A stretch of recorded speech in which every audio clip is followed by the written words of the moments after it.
How to restore licenses on a PlayStation 5. Restoring licenses can help if a game shows a padlock icon, doesn't appear in your library, or crashes regularly.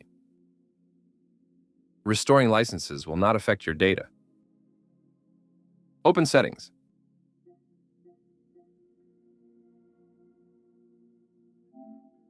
Open Users and Accounts. Select Other.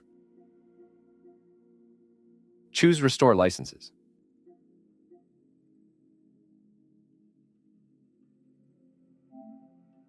Select the licenses you want to restore. Click Restore.